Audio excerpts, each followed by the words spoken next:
فاتحہ۔ بسم اللہ۔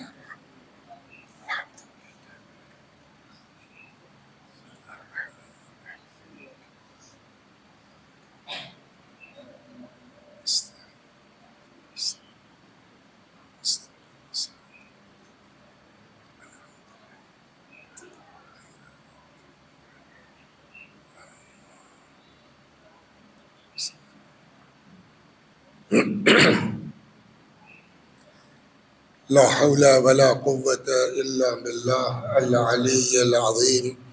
أعوذ بالله من الشيطان الرجيم، بسم الله الرحمن الرحيم۔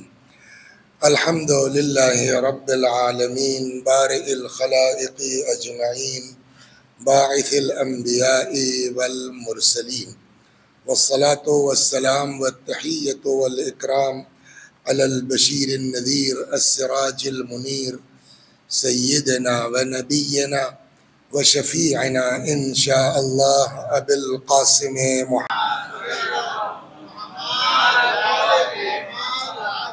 اللهم صل عليه وعلى أهل بيته، مظاهر جلالك وجمالك، واللعن على أعدائهم الشاكين فيهم المنحرفين عنهم أجمعين۔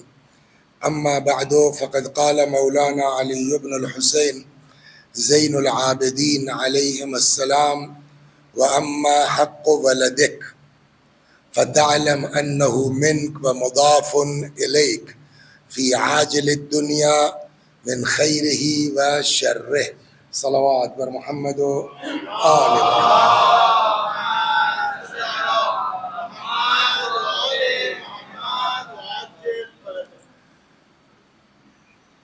امام زین العابدین حضرت علی بن الحسین علیہ السلام کی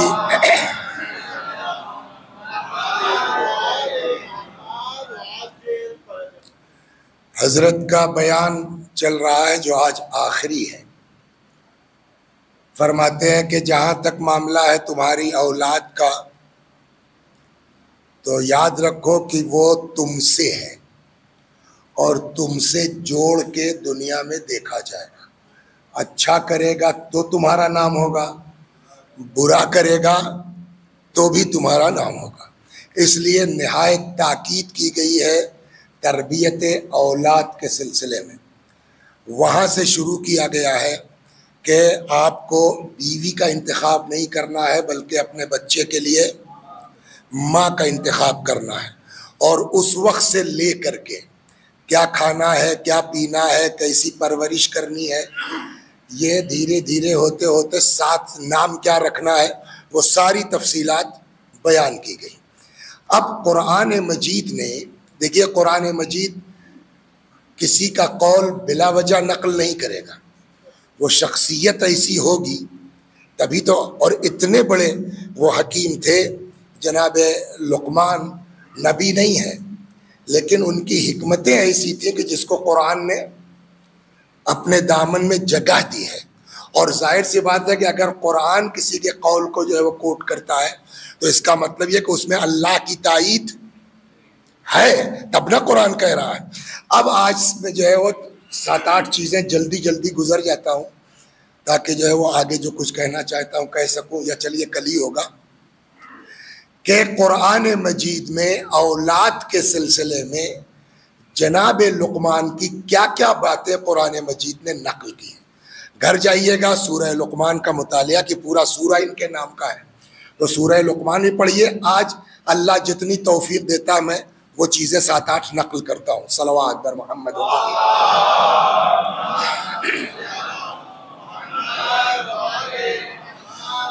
پہلی چیز جو جناب لقمان نے، اور آپ کے ابھی سب سے پہلا وہی ہے، دیکھیے گناہ کی 2 قسمیں ہیں، ایک ہے گناہ صغیرہ اور ایک ہے گناہ کبیرہ۔ گناہ کبیرہ کی ڈیفینیشن کیا ہے؟ اگر کوئی ہم سے پوچھ لے، گناہ بولتے ہیں نا، تو واٹس ڈیفینیشن آف گناہ کبیرہ؟ تو علماء ہمارے فرماتے ہیں کہ گناہ کبیرہ اس گناہ کو کہتے ہیں کہ جس کی سزا، ہاں بولیے، احسن تم، جس کی جزا پچھلے سال پوری گفتگو اسی پہ ہوئی تھی، کتاب چھوٹ جانے کی بنیاد پر، جس کی سزا قرآن میں یا روایات میں کیا بتائی گئی ہو؟ جہنم. اور اس پر ہمارے علماء نے محنت کی ہے، سارے گناہان کبیرہ اکٹھا کر دیے، اور پوری کتاب شہید دستغیب کی گناہ کبیرہ کے نام سے موجود ہے، جس میں پچھلے سال کچھ حصے اس کے نقل کیے گئے. اگر آپ کو یاد ہو تو اس گناہ کبیرہ میں سب سے پہلا گناہ کیا بیان کیا گیا تھا؟ زور سے، شرک. تو یہی چیز یعنی شرک کیا ہے؟ گناہ کبیرہ ہے. گناہ کبیرہ کی تعریف کیا ہے؟ جس کی سزا جہنم ہو. یعنی شرک کیا ہے؟ گناہ کبیرہ ہے، یعنی جہنم میں جانے کا سبب ہے. قرآن نے بھی یہیں سے شروع کیا. سب سے پہلے لقمان نے جو اپنے بیٹے کو سمجھایا کیا ہے؟ سورہ مبارکہ لقمان آیت نمبر 13 یہاں سے اسٹارٹ ہوتا ہے. ارشاد ہوتا ہے کہ بنی لا تشرک باللہ ان الشرک لظلم عظیم. اے بیٹا اللہ کا شریک قرار مت دینا. دیکھیں کل والی بات کو بھی ملائیے گا. آدمی دوسرے پہ ظلم نہیں کرتا، اپنے آپ پہ ظلم کرتا ہے. یہاں شرک کو بھی جناب لقمان نے کیا کہا ہے؟ ظلم کہا ہے، اور وہ بھی ہلکا پھلکا ظلم نہیں ہے. ان الشرک لظلم عظیم. یہ شرک ظلم عظیم ہے. سوال یہ ہے کہ شرک ہے کیا چیز؟ یہاں 5 منٹ رکے. ہم عام طور پر یہ سمجھتے ہیں کہ شرک یعنی کسی کو اللہ کا شریک قرار دینا. بے شک یہ شرک ہے، اور سب سے بڑی قسم شرک کی یہی ہے کہ آدمی کہے کہ صاحب اللہ 2 ہیں، یا بعض لوگ اس بات کے قائل ہے کہ اللہ 3 ہیں مل کر کے، روح القدس اور جناب مریم اور عیسیٰ ملا کر کے یہ پورا جو ہے وہ دنیا چلا رہی ہے. یہ شرک ہے. خدا کو ایک سے زیادہ ماننا شرک ہے. اللہ 2 ہیں، یا بارش کا خدا کوئی ہے، فلاں چیز کا خدا کوئی ہے، فلاں چیز، یہ سب شرک ہے. کچھ شرک ایسے ہیں کہ ہم کو پتہ ہی نہیں چلتا اور ہم مشرک ہیں. صلوات. یہ پہ رکنا ہے کہ بچے پر یہ توجہ دلانا ہے. ایک تو سیدھا شرک ہے کہ ہمارا معاذ اللہ استغفر اللہ خاکم بدن خدا نخواستہ عقیدہ ہے کہ اللہ 2 ہے. ایک خیر کا اللہ ہے، ایک شر کا اللہ ہے، ایک اچھائی کا اللہ ہے معاذ اللہ، اور ایک اس طرح کے عقیدے ہیں لوگوں کے. اس لیے میں یہ باتیں نقل کر رہا ہوں. تو یہ اللہ کو 2 ماننا یہ تو کھلا ہوا شرک ہے. کچھ شرک ایسے ہیں. ایک روایت سناؤں آپ کو. روایت کہتی، اچھا چونٹی سمجھتے ہیں نا، مورچے، چونٹی اگر چلے گی تو اس کے پیر کی آواز کوئی سن پائے گا؟ ہے نا. اگر یہی چونٹی کسی پتھر پہ چلے چکنے، تب آواز اور بھی نہیں سن پائے گا آدمی. روایت کہتی ہے کہ انسان کے اندر شرک جیسے پتھر کے اوپر چونٹی چلتی ہے اور کوئی آواز نہیں سمجھ پاتا، اسی طرح سے ہمارے اندر شرک دوڑ رہا ہے، اور کبھی کبھی ہم پکڑ نہیں پاتے اور مشرک ہو جاتے ہیں. صلوات بر محمد و آل. مثلا لہذا پہلے نمبر پر، اور خدا سارا گناہ معاف کر سکتا ہے. بولیے، اللہ سے زیادہ غیرت دار کوئی نہیں ہے. خدا اپنا شریک تو برداشت ہی نہیں کر سکتا. اسی لیے اب شرک کی اقسام ہے. ایک تو ہے شرک ذات میں کہ اللہ کو آپ نے ڈبل سمجھ لیا. کبھی کبھی ہم اپنے عمل میں مشرک، بہت سی قسمیں آئیں گی، لیکن پھر یہ اسی کو پوری مجلس کر دیں گے تو پھر آدمی کہے گا آج لگتا ہے موڈ نہیں تھا، تو بھیا چلتی جو ہے وہ قصہ ختم کرو. صلوات بر محمد و آل.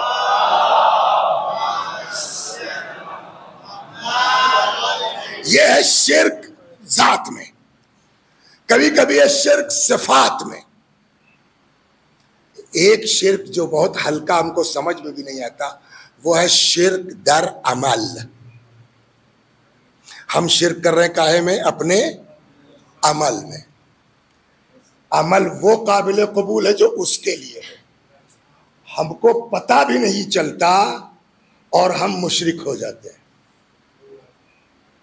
ہم کو علم بھی نہیں ہے اور معلوم. چنانچہ اسی لیے جتنی آپ پڑھیں گے نا، من کان یرجو لقاء ربہ فلیعمل عملا صالحا ولا یشرک بعبادت ربہ احدا. فوراً لگا دیا کہ جو بھی اس بات کی توقع رکھتا ہے کہ ایک نہ ایک دن اس کی بارگاہ میں پیش ہونا ہے، تو اسے کیا چاہیے؟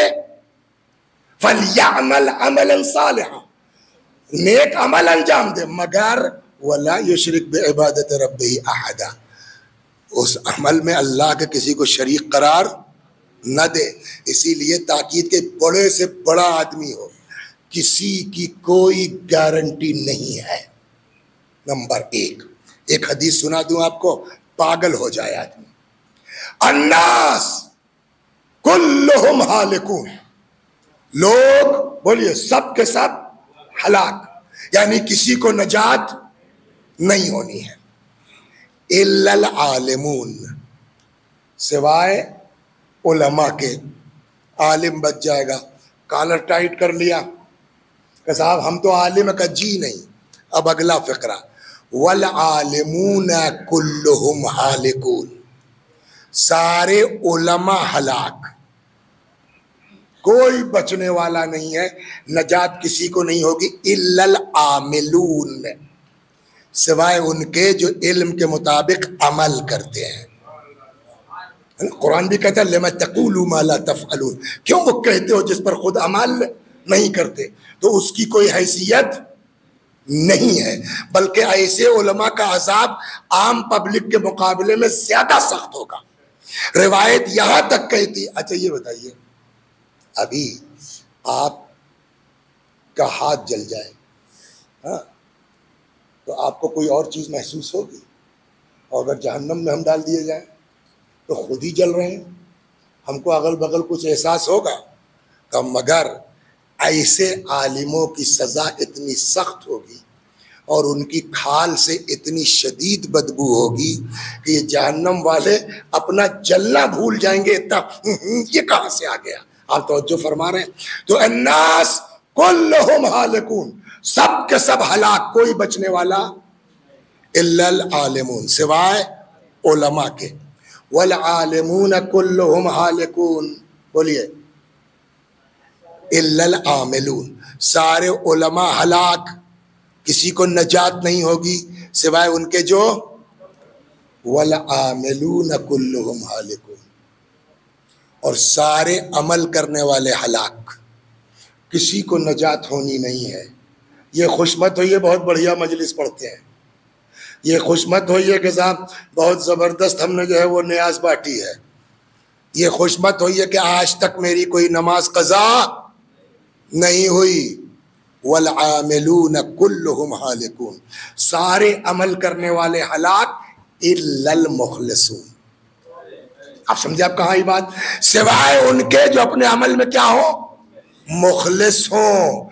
جب تک اخلاص نہیں ہوگا، یعنی عمل خالص خدا کے لیے نہیں ہوگا، تب تک کسی عمل کی کوئی حیثیت، اور اس پر بھی مصیبت ہے. یہ تو نہیں کہا کہ خلوص والے ہلاک، لیکن خطرہ ہے. والمخلصون علی خطر عظیم، اور مخلصوں پر بھی جو ہے وہ خطرے کی تلوار بولیے لٹک رہی ہے. تو یہ بھی ہے کہ آج بہت ہو سکتا ہے کہ کوئی عمل ہم نے آج کیا واقعاً اللہ کے لیے، 10 سال کے بعد اس کو بیان کر ڈالا. خدا اس عمل کو قبول کرتا ہے جو بولیے خالص اس کے لیے ہو. تو شرک ذات میں، شرک صفات میں، وہ سب اپنی جگہ.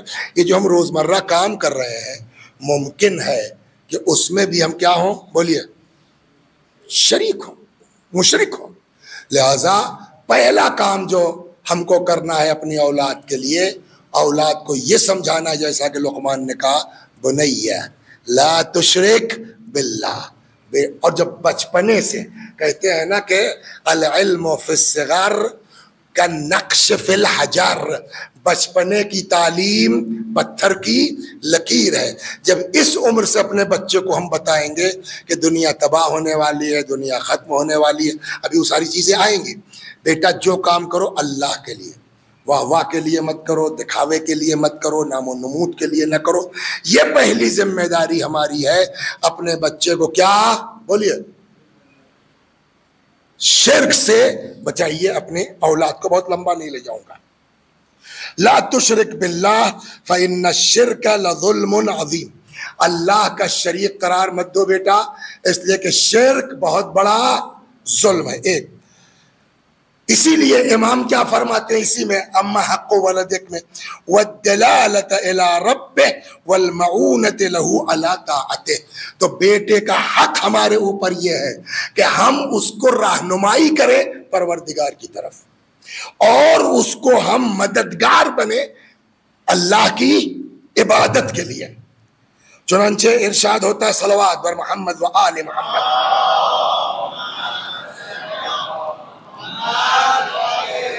تو یہ پہلی تعلیم ہم کو اپنی اولاد کو کیا دینا ہے؟ خدا کا شریک نہ اس کی ذات میں، نہ صفات میں، نہ اعمال میں۔ اللہ کا شریک قرار مت دو، ورنہ سارے اعمال ہمارے بیکار، اور خدا کسی کو بھی معاف کر سکتا ہے مگر مشرک کو نہیں معاف ہوگا۔ یہ پہلا حکم جناب لقمان نے اپنے فرزند کو دیا۔ دو، اس پر جو ہے وہ 2 سال پہلے گفتگو ہو چکی ہے، آپ ہی کی ذمہ داری ہے اس بچے کو بتائیں کہ والدین کیا ہے۔ اچھا، اللہ نے بھی یہ کام کیا ہے، پہلے اپنی بات اور اپنے فوراً بات والدین کی۔ وَقَضَىٰ رَبُّكَ، بولیے، أَلَّا تَعْبُدُوا إِلَّا إِيَّاهُ، تمہارے رب کا فیصلہ یہ ہے کہ تم کسی کی عبادت نہیں کرو گے سوائے اس کے، وَبِالْوَالِدَيْنِ إِحْسَانًا، اور اپنے ماں باپ کے ساتھ اچھا۔ أَنِ اشْكُرْ لِي، میرا شکریہ ادا کرو، فوراً کیا ہے؟ وَلِوَالِدَيْكَ، اور اپنے ماں باپ کا۔ دوسری ذمہ داری یہ ہے کہ ہم انسان کو، اپنی اولاد کو والدین کی حیثیت بتائیں، عظمت بتائیں، ان کی اطاعت بتائیں کہ اگر ماں باپ ناراض ہو جائیں گے تو تمہارے سارے اعمال برباد ہو جائیں گے، سارے اعمال ہبط ہو جائیں گے۔ چنانچہ ارشاد ہوتا ہے وَوَصَّيْنَا الْإِنسَانَ بِوَالِدَيْهِ، ہم نے انسان کو وصیت کی ہے اس کے والدین کے بارے میں، حملتہ امہ وہنا علی وہن، انسان ذرا غور تو کر، تیری ماں نے مصیبتوں پر مصیبتیں برداشت کر کے تیرا بوجھ اٹھایا ہے، تو پہلا کام ہمارا اس کو شرک بتائیے کیا ہے، دوسرا کام بولیے والدین۔ تیسری چیز جو جناب لقمان نے اپنے فرزند کو سمجھائی، یہ بھی کہا ہے، وہی سلسلہ چل رہا سورہ لقمان، 13ویں آیت سے شروع ہوئے تھے، اب آگئے 15 اور 16ویں آیت میں، گھر جا کے سورہ لقمان پڑھیے، صلوات در محمد و آل محمد۔ ثم ارشاد ہوتا ہے ثم الی مرجعکم، ایک نہ ایک دن تم سب کو ہماری بارگاہ میں پلٹ کے آنا ہے۔ فَأُنَبِّئُكُمْ بِمَا كُنْتُمْ تَفْعَلُونَ، پھر ہم تم کو بتائیں گے کہ تم دنیا میں کیا کر رہے تھے۔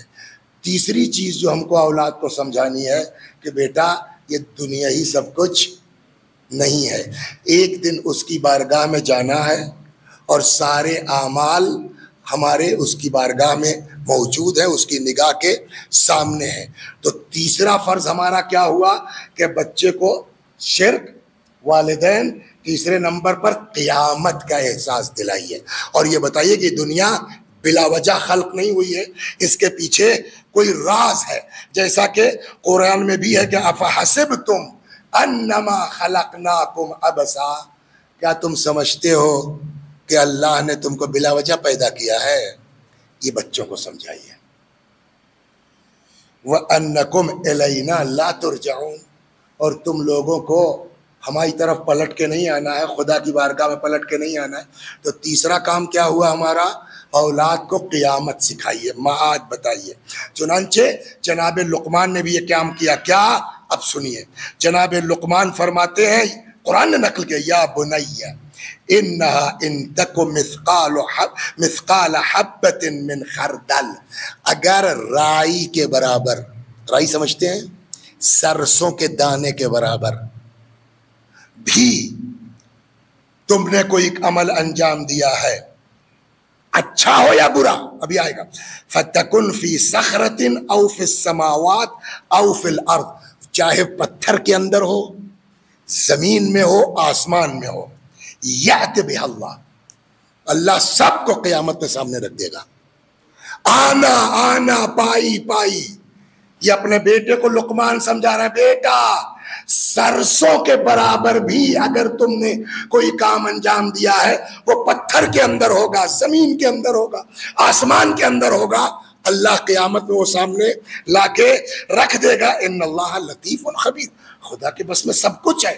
لہٰذا اچھا قرآن نے دوسری جگہ کہا ہے نا، آیت پڑھیے، فَمَن يَعْمَلْ مِثْقَالَ ذَرَّةٍ خَيْرًا يَرَهُ وَمَن يَعْمَلْ مِثْقَالَ ذَرَّةٍ شَرًّا يَرَهُ، ذرہ برابر نیکی کرو گے وہ بھی ملے گا، ذرہ برابر برائی کرو گے بولیے اس کو بھی دیکھنا پڑے گا۔ یہ تین ہو گیا۔ چار، نماز، اس پر بات ہو چکی ہے لیکن اب یہ جناب لقمان کا، یا بنی اقم الصلاۃ، یہ بھی وہی آیت نمبر 17 سورہ مبارکہ لقمان، یا بنی اقم الصلاۃ، بیٹا نماز قائم کرو۔ ایک ہوتا ہے نماز پڑھنا اور ایک ہوتا ہے نماز قائم کرنا۔ پڑھنے کے تو کمرے میں بھی پڑھ لیجئے، یہاں آ کے اکیلے پڑھ لیجئے، نہیں، ایسا کرو کہ لوگ نمازی بن جائیں، تمہاری وجہ سے نماز کا سلسلہ چل پڑے۔ تو چوتھی چیز کیا ہم کو اپنی اولاد کو سمجھانا ہے، اقم الصلاۃ۔ لیکن اس میں بھی اچھا جیسا کہ مولا نے فرمایا اسی میں حق ولد میں کیا، والمعونۃ لہ علی طاعتہ، باپ کے اوپر بیٹے کا حق یہ ہے کہ اللہ کی اطاعت میں اپنی اولاد کی کیا بنے، مددگار بنے۔ لیکن دیکھیے یہ پہلے بھی کہا جا چکا، کسی بھی چیز کی نہ افراط اچھا نہ تفریط، نہ ایک دم آپ غافل ہو جائیے کہ لڑکا ہمارا کیا کر رہا ہے، اور نہ اتنا زیادہ اس کے پیچھے پڑ جائیے۔ نافلہ بھی پڑھو، مان لو بیچارہ ابھی تو پڑھ کے سویا 3 بجے جگہ، اے اٹھو بیٹا نماز ابھی سے عادت پڑے گی نا بیٹا تو کام آئے گی، چلو نماز شب پڑھو۔ کہ یہ کام تو اہل بیت نے نہیں کیا زبردستی والا، صلوات بر محمد و آل۔ اب سنیے، امام زین العابدین ہی علیہ السلام سے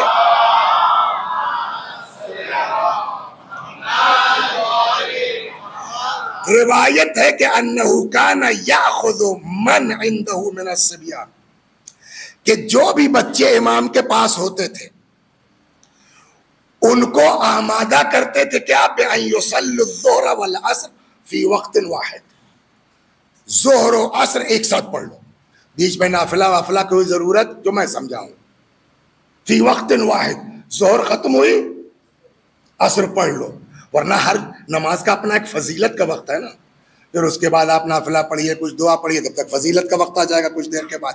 امام کہتے تھے نہیں، ایک ساتھ پڑھ لو۔ انہو کان یاخذ من عنده من الصبیان، اب آپ بتائیے ہم آپ زیادہ جانکار ہیں یا اولاد رسول، ہے نا؟ یہ امام زین العابدین امام حسین کے بیٹے پر کے لیے کہا جاتا ہے کہ وہ لڑکوں سے کہتے تھے بأن یصلوا الظہر والعصر فی وقت واحد، ظہر و عصر ایک ساتھ پڑھ لو، والمغرب والعشاء فی وقت واحد، مغرب عشاء ایک ساتھ پڑھ لو۔ فقیل لہ فی ذلک، لوگوں نے پوچھا امام سے، اب کیا پوچھا اس میں نہیں ہے لیکن عقل یہی کہتی ہے، ارے مولا آپ ان کو نافلے کے لیے نہیں کہتے، یہی پوچھا ہوگا اور کیا ہوگا۔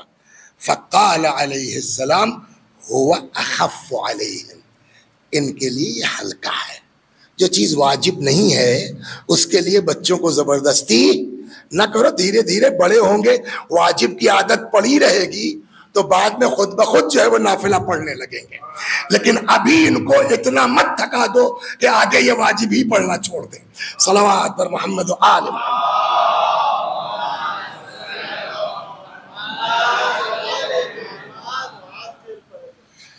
یہ ہو گیا جو ہے وہ چار. چوتھا نماز کے لیے بچوں کو سمجھاؤ, نماز کے لیے حکم دو.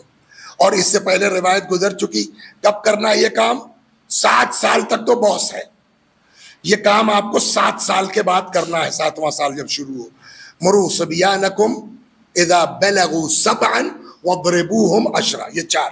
5واں امر بالمعروف اور نہی عن المنکر. ابھی سے بچے کے دماغ میں ڈالیے کہ کہیں غلط کام ہو رہا ہے, بیٹا سامنے والے کو سمجھانے کی کوشش کرو, لوگوں کو نیکی کی طرف بلاؤ. یہ بھی اسی سورہ لقمان آیت نمبر 17 میں ہے. وَأْمُرْ بِالْمَعْرُوفِ وَانْهَ عَنِ الْمُنْكَرِ. بیٹا لوگوں کو نیکیوں کا حکم دو اور برائیوں سے روکو. تو یہ 5 کام ہو گئے. ہم کو کیا کیا کرنا ہے ایک بار پھر دہرائیے. شرک سے بچاؤ لڑکوں کو, والدین کی عظمت بتاؤ, 3 قیامت, 4 نماز, 5 امر بالمعروف اور نہی عن المنکر. ان کے دماغ میں ڈالو. اور اس سلسلے میں ایک روایت سن لیجئے, بڑوں کے لیے بھی ہے, کہ امیر المؤمنین سلام اللہ علیہ فرماتے ہیں, پرسوں نرسوں اس ذہن میں اس روایت کو میں نقل کر چکا, جو نہیں ہے آج پھر سن لے. مولا اپنے وصیت میں فرماتے ہیں کہ اللہ اللہ خبردار خبردار, امر بالمعروف نہی عن المنکر کرتے رہنا. اس لیے کہ اگر لوگ امر بالمعروف اور نہی عن المنکر کرنا چھوڑ دیں گے, ہم سے کیا مطلب, مولا فرماتے ہیں تمہارے اوپر اشرار حاکم ہو جائیں گے, اور پھر نیک لوگ ان کے لیے بد دعا کریں گے, اللہ بد دعا بھی نہیں سنے گا. صلوات پر غور فرمانا, اتنا سخت ہے یہ امر بالمعروف. البتہ اس کے شرائط ہیں. ایسا نہیں کہ آپ جو ہے وہ بلا وجہ چلے جائیے, بغیر سمجھے بوجھے امر بالمعروف کریں, لے کے سر پھٹا کے چلے آئیے. وہ ہر جگہ ہے. حج واجب ہے جس کے پاس پیسہ نہیں ہے, نماز واجب ہے لیکن اگر کوئی سفر میں ہے تو آدھی قصر ہو جائے گی. روزہ واجب ہے لیکن قرآن کیا کہتا ہے, فَمَنْ كَانَ مِنْكُمْ مَرِيضًا أَوْ عَلَى سَفَرٍ فَعِدَّةٌ مِّنْ أَيَّامٍ أُخَرَ. روزہ سب کے اوپر واجب ہے نا, لیکن اگر کوئی بیمار ہے یا کوئی سفر میں ہے تو قرآن کیا کہتا ہے, کوئی بات نہیں ہے, فَعِدَّةٌ مِّنْ أَيَّامٍ أُخَرَ, روزہ مت رکھو, بعد میں رکھ لینا. تو جیسے روزہ سب پر واجب ہے لیکن اگر آپ بیمار ہیں تو بعد میں رکھیے.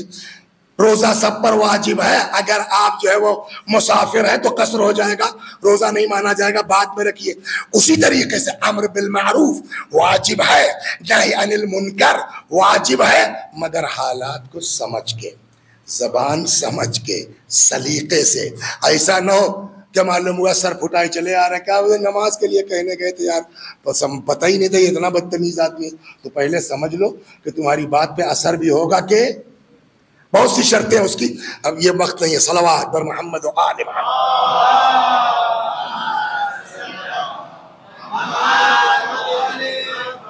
کتنا ہوا بولیے, 5. چھٹا, اور اپنے بچوں کو سمجھاؤ کہ بیٹا کوئی ضروری نہیں ہے کہ جو دنیا میں آئے ہو تو بڑے چین کی زندگی گزارو گے. دنیا مصیبت کا نام ہے, دنیا بلا کا نام ہے, لہذا ابھی سے اس کو عادت ڈالی ہے. چنانچہ وہی سورہ لقمان آیت نمبر 17, وَاصْبِرْ عَلَىٰ مَا أَصَابَكَ, اور بیٹا صبر کرو, جو تمہارے ساتھ بیت رہی ہے اس کے مقابلے میں, حالات کے مقابلے میں کیا ہو, بولیے صبر کرو. چنانچہ امیر المؤمنین سلام اللہ علیہ, یہ خالی لقمان کی بات نہیں ہے, مولا نے بھی تلقین کی ہے. چنانچہ روایت کہتی ہے, بحار الانوار سے انہوں نے نقل کیا ہے کہ امیر المؤمنین نے امام حسین علیہ السلام سے فرمایا. یہ بھی کمال کی بات ہے کہ کل کو کیا ہونے والا ہے. فرماتے ہیں, یا بنائی من کنوز الایمان الصبر علی المصائب، ایمان کے خزانوں میں سے ایک خزانہ ہے کیا؟ مصیبت کے اوپر صبر کرنا۔ یہ بچپنے سے بچے کو سکھاؤ کہ مصیبت پر صبر کرنا یہ ایمان کی علامت ہے۔ بلکہ ایک آیت میں آپ کو سنا دوں، یا پہلے چلیے روایتیں، مولا ہی فرماتے ہیں کہ دار بالبلاء محفوفہ، یہ دنیا جو مصیبتوں سے گھری ہوئی ہے۔ ایسا نہیں ہے بیٹا کہ تم جو ہے وہ بڑھیا اسکول میں تو زندگی بھر ایسے ہی چلے گا، آمادہ رہو، کبھی بھی آفت آ سکتی ہے، کبھی بھی بلا آ سکتی ہے، کبھی بھی مصیبت آ سکتی، بچپنے سے ان کو اس کی عادت ڈالو۔ اسی طریقے سے مولا فرماتے ہیں کہ ان الدنیا دار اولها عنا وآخرها فنا، دنیا کیا ہے؟ جس کی جو ہے وہ ابتدا مشقت ہے اور انتہا فنا، ختم ہو جانا ہے۔ یعنی سمجھاؤ بغیر مشقت کے کچھ حاصل ہونے والا نہیں ہے۔ اور ساتھ ساتھ دیکھیے ایک طریقہ یہ بھی ہے، صبر کرنا آسان نہیں ہوتا، اس کے لیے قرآن نے نسخہ بتایا ہے۔ ان کو بتاؤ کہ صبر کرو گے تو ملے گا کیا؟ صلوات بر محمد اب یہ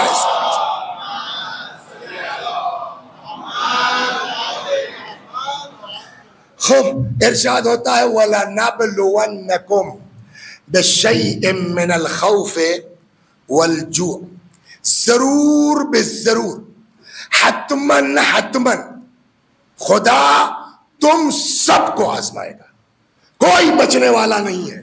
حتی رسول اللہ، آزمائش نہیں ہوئی، آدم آزمائش نہیں، جو جتنا اس سے قریب ہوگا بولیے اتنا ہی اس کو، بلکہ یہ بھی بتا دیجیے گا کہ کبھی کبھی خدا بعض بندوں کے لیے، نہیں بڑی غضب کی اس میں نہیں ہے، یاد آگے سے مفہوم، خدا بعض بندوں کے لیے کچھ درجات ڈیسائیڈ کرتا ہے نا، کہ یہ میرے بندے کو اس منزل پر آنا ہے، مگر وہ منزلت یوں نہیں ملے گی، تو خدا اس کو آزمائش میں ڈالتا ہے تاکہ صبر کرے اور اس کے قابل پہنچ جائے۔ صلوات در محمد و آل محمد۔ یہ بھی یعنی اگر یوں دیکھا جائے تو بلا، آزمائش، مصیبت بھی ایک طرح کا کرم الہی ہے، رحمت الہی ہے۔ 5 منٹ اس پر رک جانا۔ وَلَنَبْلُوَنَّكُمْ، ضرور بالضرور، حتماً حتماً تم سب کو آزمائیں گے، بِشَيْءٍ مِّنَ الْخَوْفِ، خوف کے ذریعے، وَالْجُوعِ، بولیے بھوک کے ذریعے، وَنَقْصٍ مِّنَ الْأَمْوَالِ، مال کی کمی کے ذریعے۔ مال کی کمی بھی ایک طرح کی بولیے آزمائش ہے۔ بہت زیادہ آدمی کبھی اللہ جو ہے نا، اس آیت میں تو نہیں ہے لیکن اللہ جو ہے کبھی پیسہ دے کے آزماتا ہے، کبھی پیسہ لے کے آزماتا ہے۔ پیسہ دے کے آزمائش، خود غرض تو نہیں بنتے، سیلفش تو نہیں بنتے۔ وفی اموالہم، قرآن کہتا حق للسائل والمحروم، ان کے مال میں حق ہے، مانگنے والے کا بھی، نہ مانگنے والے کا بھی جو ضرورت مند ہے۔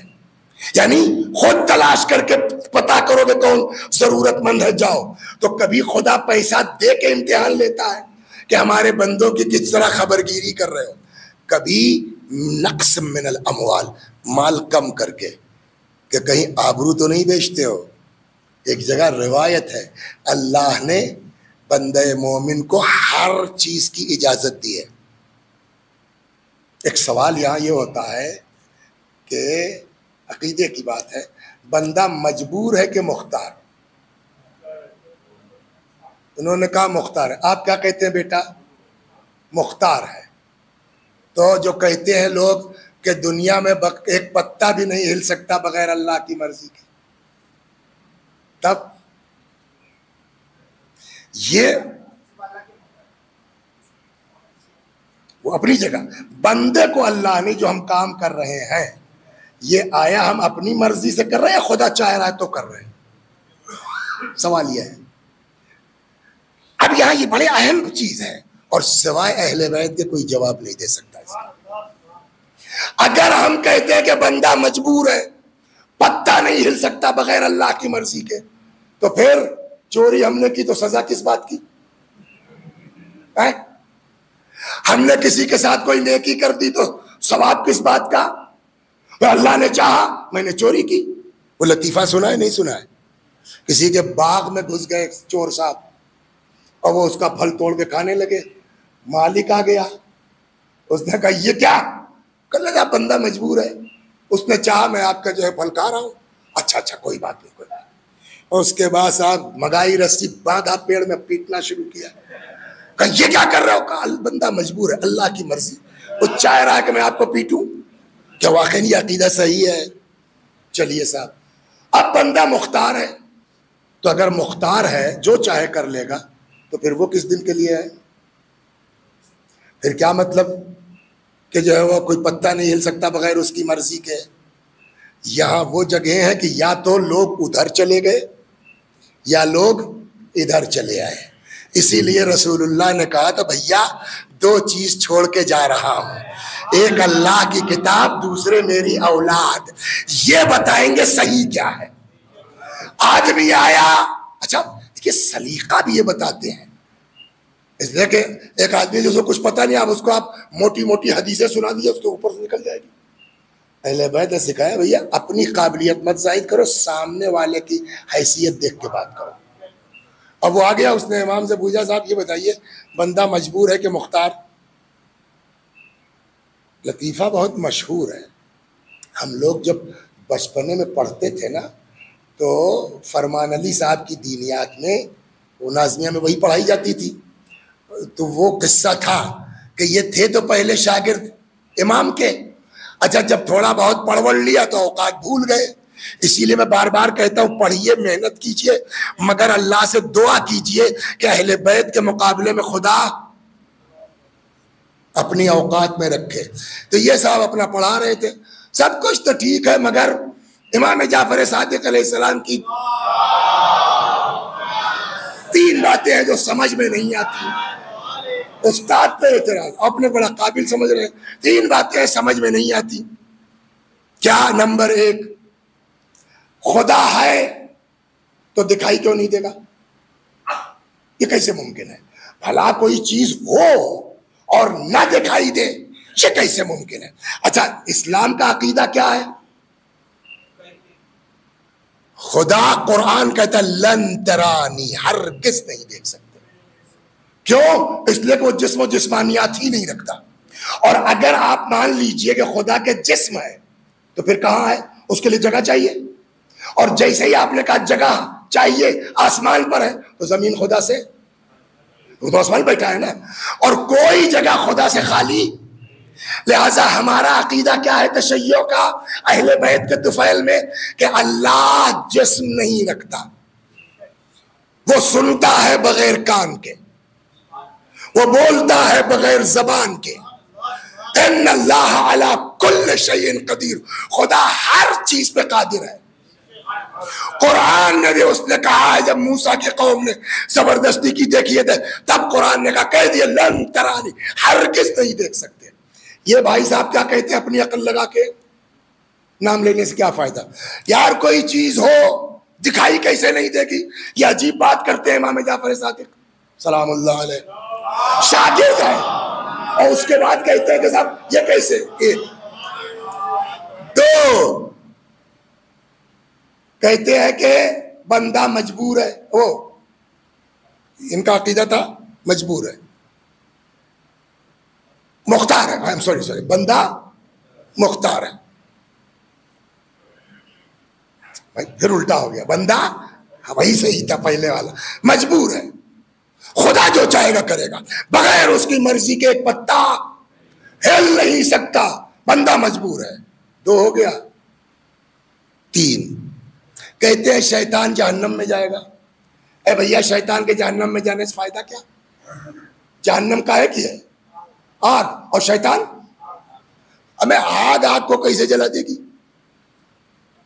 سمجھ گئے آپ؟ یہ بہت بڑے عالم اپنے کو سمجھتے ہیں، ان کے در کا لوگ دیوانہ کہتے ہیں، حالانکہ تھے نہیں۔ ادھر سے جناب بہلول دانا گزر رہے تھے، اٹھایا ایک ڈھیلا مارا زور سے. اس پر لکھا یہی ہے کہ ایک ڈھیلا 3 جواب. اٹھایا ایک ڈھیلا مارا. تب چیلے لوگ تھے نا, پکڑو پکڑو پکڑو, پکڑ لیے گئے, عدالت بھیج دیے گئے. کیا بات ہے؟ انہوں نے کہا صاحب جو ہے وہ انہوں نے مجھ کو ڈھیلا مارا ہے. کہا صاحب غلط کہتے ہیں, ڈھیلا مارا میں نے, بندہ مجبور ہے, میں اپنی مرضی سے کچھ کر ہی نہیں سکتا. کہنے لگے صاحب ان کو مذاق ہو رہا ہے, مجھے یہاں درد ہو رہا ہے, ان کو مذاق سوچیے. کہ دکھاؤ کہاں درد ہے. درد بھی کوئی دکھلانے کی چیز ہے. کہا ہے نا, کہا ہے مگر دکھلائی نہیں. کہا آپ ہی تو کہہ رہے تھے کہ یہ کیسے ممکن ہے کہ کوئی چیز ہو اور دکھائی نہ دے, درد ہے دکھلاؤ. تیسرا جو آپ فرما رہے تھے شیطان آگ سے جہنم میں جائے گا, کیا آگ آگ کو جلائے گی؟ تو صاحب آپ بھی تو کاہے سے بنے ہیں؟ مٹی سے. تو ڈھیلا بھی مٹی کا, آپ بھی مٹی کے. مٹی سے مٹی کو چوٹ کیسے لگ سکتی ہے؟ صلوات بر محمد و آل محمد. اور فرما رہے ہیں لہذا میرے بھائیوں, میرے عزیزوں, جب کبھی یاد آ جائے نا 2 رکعت نماز شکرانے کی پڑھ لیجئے گا کہ خدا ایسے گھر میں تو نے پیدا کر دیا کہ آل رسول مل گئے. ورنہ یہ چیزیں بتانے والا کہے نا جو بتائے گا ہم ہی بتائیں گے تو اپنی عقل کے حساب سے بتائیں گے نا, لیکن جب امام کا قول بتائیں گے تو وہ اصل دین ہوگا.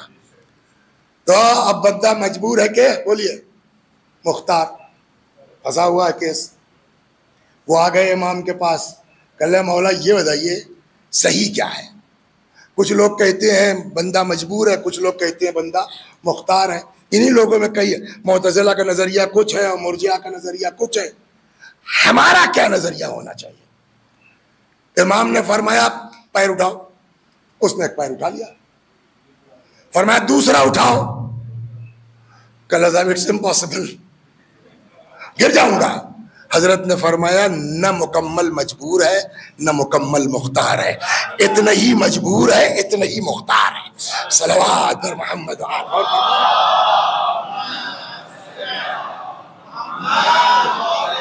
تو اللہ نے بندوں کو کچھ اختیارات بھی دیے, چنانچہ روایت کہتے کہ اللہ نے اپنے بندوں کو ہر چیز کی چھوٹ دی ہے الا اذلال نفسه, مگر یہ اجازت نہیں ہے کہ مومن اپنے کو کسی کے سامنے ذلیل کرے. توجہ فرما رہے ہیں آپ؟ اب امتحان پیسہ لے کے بھی ہے کہ کہیں اپنے کو جا کے ذلیل تو نہیں کر رہے ہو. فاقہ چنانچہ ایک روایت جو شیعوں کے بارے میں امام فرماتے ہیں شیعتنا من لم یسأل الناس ولو مات جوعا, ہمارا شیعہ ہاتھ نہیں پھیلا سکتا چاہے بھوکا مر کیوں نہ جائے. ایک طرف ان سے کہا جا رہا ہے ہاتھ مت پھیلاؤ, ایک طرف پیسے والے سے کہا جا رہا ہے وفی اموالہم حق للسائل, مانگنے آ گیا تو دو, والمحروم ڈھونڈو اس کو کون ہمارے یہاں ہے جس کے اس وقت کھانا نہیں پکا ہوگا. صلوات بر محمد و آل.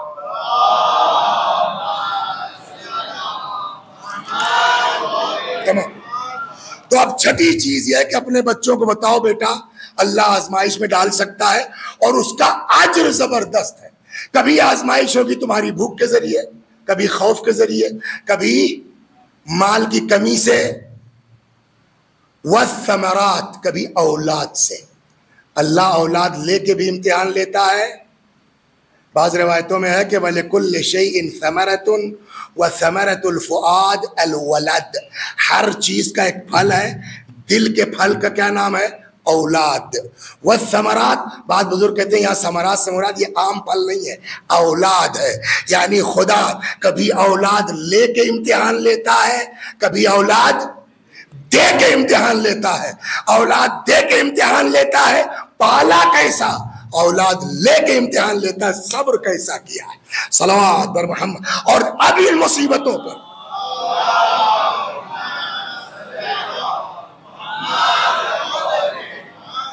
اگر کوئی اس ٹائپ کا بندہ ہے کہ جب اس پر آفت پڑتی ہے تو کہتا ہے انا للہ و انا الیہ راجعون, کیا ہوا, ہم سب خدا کے ہیں, اسی خدا کی بارگاہ میں پلٹ کے چلے جانا ہے. یہ دنیا کئی دن کی ہے. اگر اس ٹائپ کا کوئی بندہ ملتا ہے تو بشر الصابرین، ایسے صبر کرنے والوں کو آپ بشارت دے دیجئے. کس بات کی بشارت؟ اولئک علیہم صلوات من ربہم ورحمہ، یہی وہ لوگ ہیں جن پر اللہ کی طرف سے صلوات نازل ہوتی ہے، جن پر اللہ کی طرف سے بولیے صلوات نازل ہوتی ہے، رحمت نازل ہوتی ہے. اولئک هم المہتدون، اور یہی لوگ ہیں جو ایکچول میں ہدایت یافتہ ہیں. سمجھ میں آیا؟ اللہ اور کس پر صلوات بھیجتا ہے؟ بولیے حضور سے بیٹا، ہے نا؟ قرآن کیا کہہ رہا ہے؟ ہم ان پر بھی صلوات بھیجتے ہیں جو مصیبت پہ صبر کرتے ہیں. تو آپ بتائیے مصیبت پر صبر کتنا بڑا مرتبہ ہے کہ جو قرآن کہتا ہے ان اللہ و ملائکتہ یصلون علی النبی، وہی خدا کہتا ہے مصیبت پر صبر کرنے والوں پر بھی ہم صلوات بھیجتے ہیں. اور اس پر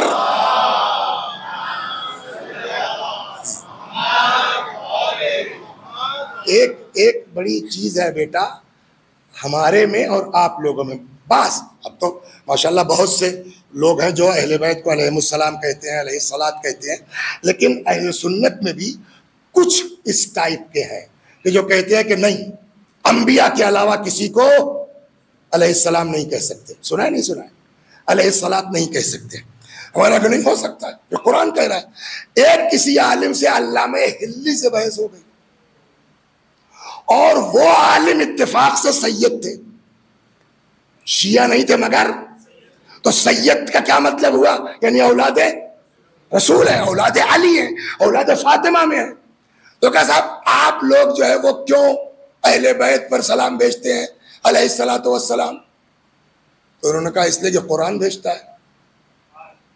قرآن پڑھ دیا کہ جو لوگ مصیبت پہ صبر کرتے ہیں قرآن کہتا ہے کہ اللہ اس پر صلوات بھیجتا ہے.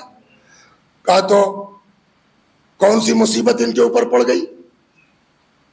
کچھ بھی سنا سکتے تھے، مگر جانتے کیا جواب دیا؟ کہ اس سے بڑی مصیبت کیا ہو سکتی ہے کہ تم سید ہو کر کے اعتراض کر رہے ہو. یہ خود ایک مصیبت ہے. صلوات بر محمد و آل محمد. بس تمام. نہیں وہ 7-8 جو ہے وہ تھوڑا سا ہے، جلدی سے کہہ دیں کہ بھیا آپ 7ویں چیز یہ کہی کہ لڑکوں کو ایسا بنائیے کہ سماج میں جائیں، گھر میں اکیلے بیٹھنے کی عادت نہ ڈالیں. روایت کہتی ہے کہ جو سماج میں جائے گا اور صبر کرے گا اس کا ثواب الگ ہے. اب ایک اعتراض، پتہ نہیں پرسوں نرسوں کسی دن ہم سے اعتراض نہیں سوال کیا تھا کہ مولانا یہ آپ لڑکا لڑکا کہہ رہے ہیں، وَأَمَّا حَقُّ وَلَدِكَ، تمہارے بیٹے کا حق تمہارے اوپر یہ ہے، تو بیٹیوں کا سوال معقول ہے. دیکھیے اس طرح کے جو استعمال ہوتے ہیں اس سے مراد یہ نہیں ہوتا کہ لڑکا، بلکہ اس کا مطلب یہ ہوتا ہے اولاد، وہ چاہے بیٹا ہو چاہے بیٹی ہو. یہ کہاں سے کہا ہم نے؟ کہا اس لیے جب آپ اسلام پر جائیں گے نا تو سمجھ میں یہ آتا ہے کہ اسلام نے لڑکیوں کو زیادہ اہمیت دی ہے لڑکوں کے مقابلے. بس ایک جلدی سے روایت سناتا ہوں، گھڑی دیکھ رہا ہوں میں. پیغمبر فرماتے ہیں اذا دخل احدکم السوق، سن لیجیے، اگر کوئی تم میں بازار جائے، فاشترى ہدیۃ یا واشترى ہدیۃ، اور اپنے گھر میں بچوں کے لیے کچھ تحفہ خریدے. کل والی پرسوں والی بات یاد ہے، بچوں میں مساوات ہونی چاہیے. اس کے باوجود یہ اسپیشل آرڈر ہے لڑکیوں کے لیے. اذا دخل احدکم السوق، جب تم میں کوئی بازار جائے، فاشترى ہدیۃ، اور کوئی تحفہ خریدے، گھر میں بیٹا بھی ہے بیٹی بھی ہے، نبی فرماتے فلیبدأ بالاناث قبل الذکور، پہلے بیٹی کے ہاتھ میں رکھو تب بیٹے کو دو. بیٹی کی اہمیت ہے. یہاں تک روایت کہتی ہے کہ اگر خدا نے کسی کو 3 بیٹی دے دی ہے اور تینوں کی پرورش کر کے ان کے گھر تک پہنچا دے. میں ہوں اس لائن میں الحمدللہ، مگر پتہ نہیں کیا ہوتا، شرک کا تو کوئی بھروسہ نہیں ہے نا، کہاں سے نکل آئے. بہرحال شفاعت کے امیدوار ہر آدمی ہے. اگر کسی کو اللہ نے 3 بیٹیاں دی ہیں اور ان کو پال کے منزل تک پہنچا دے، اس کی جنت کنفرم ہے. صلوات بر محمد. اور اس سے بڑھ کے کیا بولیے بیٹا. رسول اللہ کے کتنے بیٹے تھے؟ بیٹا تھا کہ نہیں تھا؟ تھے. قاسم ہے نا 1، ابراہیم 2، اور ابراہیم تو یار مدینے کے ہیں، تو لاسٹ ہے بالکل. قاسم، عبداللہ، اور نہیں ابراہیم تو مدینے میں ہے. طیب، قاسم، طیب، عبداللہ. بعض کہتے ہیں طیب عبداللہ ایک ہے، بعض کہتے ہیں الگ الگ. تو وہ 3 مدینے میں آ کر کے. ایک ابراہیم جناب ماریہ قبطیہ سے. کتنے بیٹے ہوئے رسول اللہ کے؟ 4. سب بچپنے میں مر گئے. قاسم، طیب، عبداللہ مکے میں مر گئے. مدینے میں آئے، ابراہیم کی ولادت ہوئی. امام حسین علیہ السلام کی ایج گروپ کیا، اس کو اکثر مجلسوں میں سنتے رہتے ہیں، وہ بھی بچپنے میں. رسول اللہ سے زیادہ قریب ہے کوئی اللہ سے ہے؟ جن کے لیے خدا کہتا آپ نہ ہوتے میں کچھ پیدا نہ کرتا. لولاک لما خلقت الافلاک، آپ نہ ہوتے میں کچھ پیدا نہ کرتا. جس نبی کے صدقے میں کائنات پیدا کی گئی، اللہ نے اس نبی کی نسل کو بیٹوں سے نہ چلا کے فاطمہ سے چلا کے بتایا ہے کہ ہمارے نزدیک بیٹا کیا ہے، بیٹی کیا ہے. صلوات بر محمد. تو اگر روایتوں میں لفظ بیٹا آیا ہے، اس کا مطلب نہیں بیٹا. بیٹیوں کی عظمت ہے، بیٹیوں کی حیثیت ہے. بیٹوں کا نام مولا نے حسن رکھا ہے نا، حسین رکھا، محمد رکھا ہے نا، لیکن کسی اور سب اپنے باپ کے لیے زینت ہیں، ایسا نہیں ہے. امام حسین آج پورا دین انہی کے گرد گھوم رہا ہے نا، لیکن کسی بیٹے کا نام باپ کی زینت. نام کس کا رکھا؟ بیٹی کا. اور مزے کی بات یہ ہے کہ جو جناب ام کلثوم کہی جاتی ہے نا، بعض روایتوں سے یہ سمجھ میں آتا ہے ان کا نام بھی زینب تھا. زینب کبریٰ اور زینب بولیے صغریٰ. ادھر آ جائیے. کیا ہے واقعہ؟ امام حسین سلام اللہ علیہ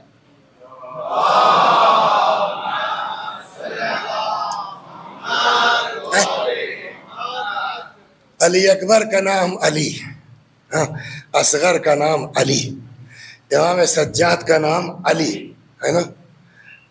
بیٹیوں میں فاطمہ رکھا، لیکن آخر میں کیا رکھا؟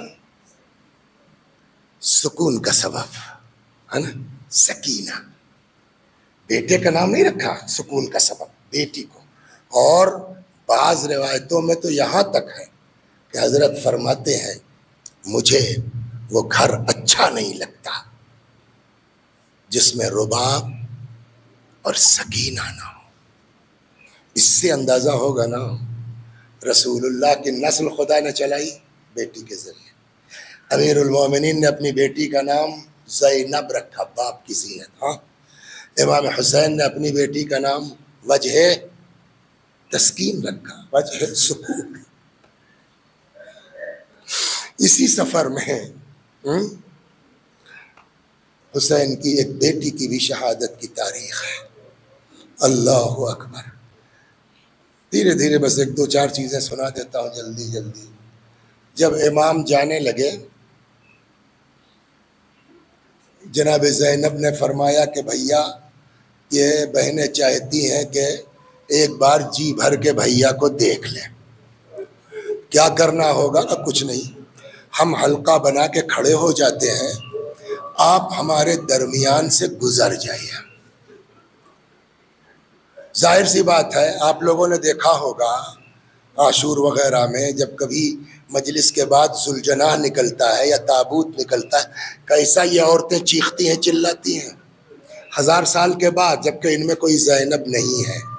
آپ سوچئے اس مجمع کا کیا ہوگا جس کے بیچ سے امام حسین نکل رہے ہیں، اور یہ سوچ کے نکل رہے ہیں، سوچ رہی ہیں کہ اب بھیا کی زیارت نہیں ہوگی۔ عجیب کوہرام ہے، میں نے پڑھا نہیں ہے لیکن حالات سے لگتا یہ ہے کہ شاید اس بی بی نے سوچا کہ یہ لوگ تو سب خود ہی گریہ کر رہی ہیں، بے ہوشی کے قریب ہیں، میری طرف کون توجہ دے گا؟ لیکن جیسے بھی ہو بابا جائیں گے تو ذوالجناحی سے، تو بجائے اس کے کہ میدان خیمے میں رہتی باہر نکل آئی۔ شاید ذوالجناح کے پاس ہوا وہی، جیسے ہی اللہ امام آئے، ننھے ہاتھ جوڑ دیے، اِسْتَسْلَمْتَ لِلْمَوْتِ، بابا کیا مرنے کے لیے تیار ہو گئے؟ حضرت نے جو فرمایا شاید اس کا مطلب یہ ہے کہ بیٹی وہ کیا کرے جس کا کوئی ناصر نہ ہو، جس کا کوئی مددگار نہ ہو۔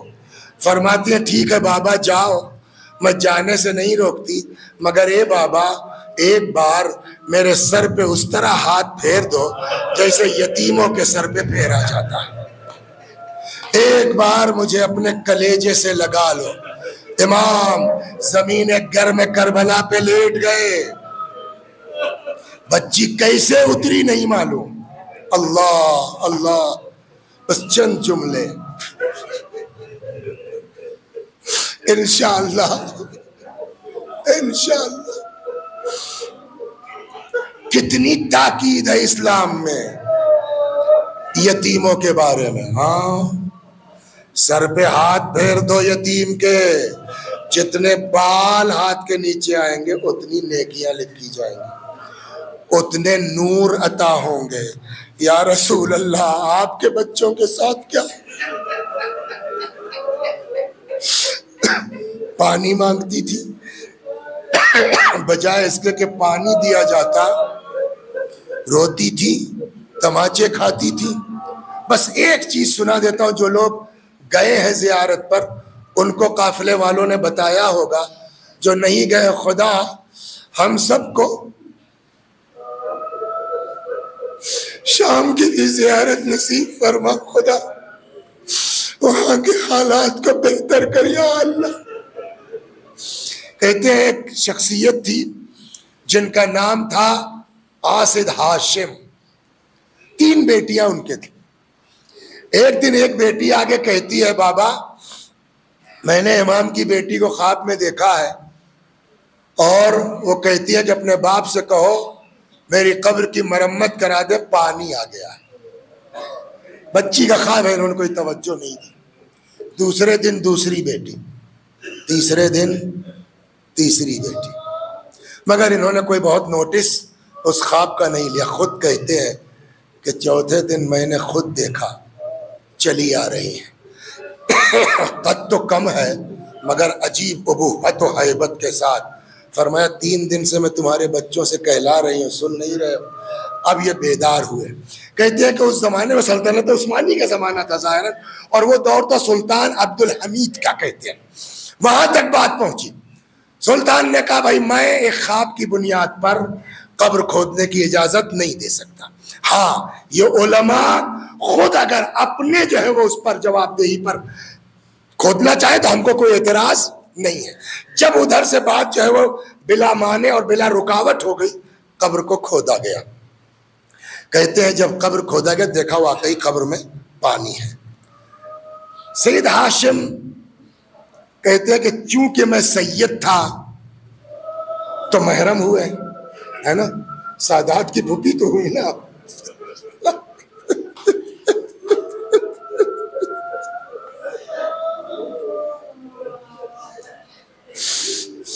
کہ میں نے اپنے ہاتھ پہ لے لیا لاش، مرمت کا کام شروع ہوا۔ اب یہ استماع کر دیا، یا رسول اللہ فریاد ہے کہ جب تعمیر مکمل ہو گئی تو یہ ہوا کہ اب یہ موقع مل گیا ہے تو ایک کفن اپنی طرف سے بھی ڈال دیا جائے. چونکہ سید تھا لے کے یہ اترے، لیکن جیسے ہی قبر میں رکھا باہر چیختے ہوئے پلٹے. لوگوں نے کہا ہاشم کیا ہوا؟ کہا جو کتابوں میں پڑھا تھا وہ دیکھ لیا.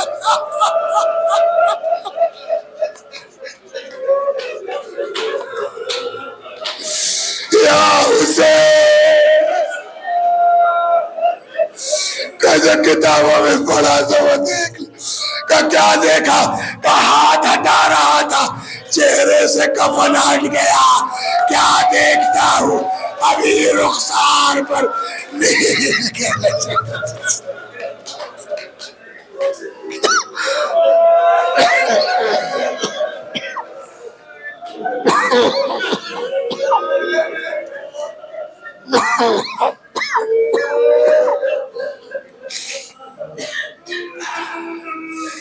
سيعلم الذين ظلموا